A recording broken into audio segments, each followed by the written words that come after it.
Party से ज़्यादा candidate चुनाव लड़ा है, उससे पूरे ज़िले ने मिलकर के 36 कौम सभी मजहब धर्म के लोगों ने मिलकर के वोट डाला है और कांग्रेस पार्टी हमें चुनाव जीती।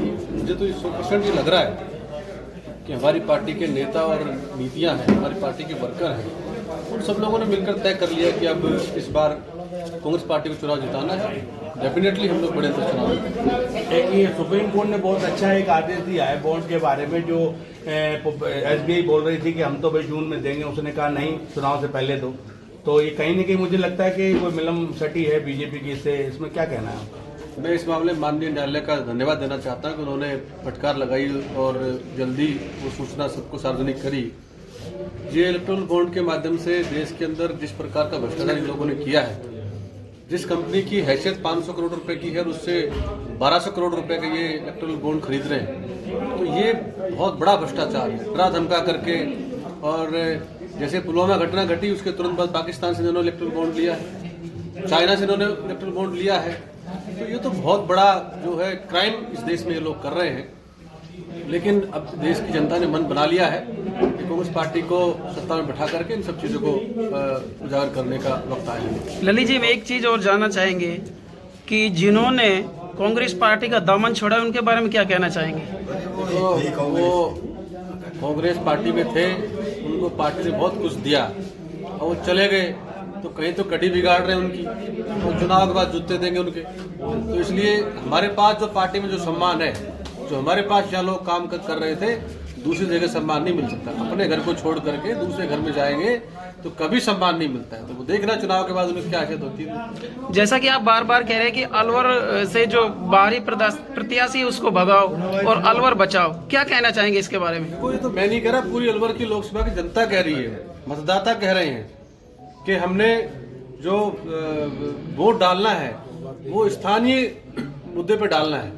हमारे यहाँ का आदमी चुनाव लड़ रहा है और ये लोग ऐसे आदमी को चुनाव लड़वा रहे हैं जिसे कोई लोग जानते नहीं है। वो खुद भी जो लोग लड़ने के जो आए श्रीमान जी, वो भी पूरे इलाके को नहीं जानते हैं। कहीं जाना पड़े तो गूगल करना पड़ेगा उनको। तो इसलिए जिले ने मन बना लिया कि हम अपने लोकल को, स्थानीय को, अपने बेटे को, अपने भाई भतीजे को हम वोट देकर के हिंदुस्तान सबसे बड़ी पंचायत भेजेंगे, जिससे कि जाकर के हमारी लड़ाई को मजबूती से लड़ सके और हमारे बुजुर्ग का, किसान का, महिला का, दलित का, 36 कौम का वो सम्मान कर सके, जाकर के वहाँ इनके मान सम्मान को बढ़ा सके।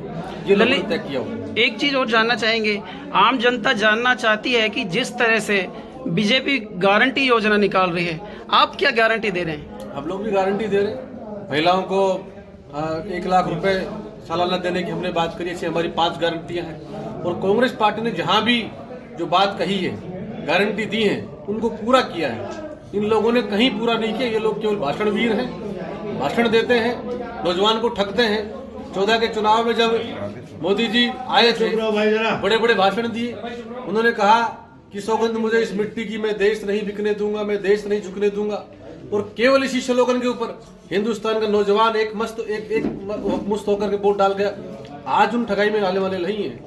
सब लोगों को सब समय के लिए बेवकूफ नहीं बनाया जा सकता। अब हिंदुस्तान के लोग समझ चुके हैं, नौजवान समझ चुका है।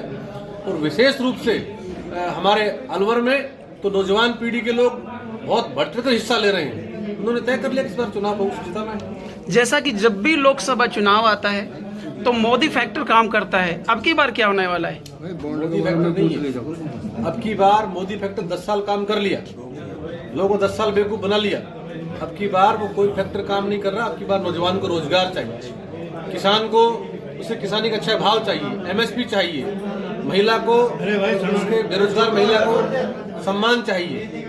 इस प्रकार की सारी बातों को देख करके रोजगार को, नौजवान को जब तक रोजगार नहीं मिलेगा, उसका पेट नहीं भरेगा, तो परिवार नहीं चलेगा, देश आगे नहीं बढ़ेगा। इसलिए झूठी बातों में आए बिना की बार जो मन में जची हुई बात, जो कांग्रेस पार्टी ने पहले काम किए थे, इस देश को आजाद करवाया था, उन सारी बातों को देख करके नौजवान साथी इस बार और 36 कौम के लोग, बुजुर्ग हमारे मिलकर के कांग्रेस पार्टी के पक्ष में माहौल बनाया।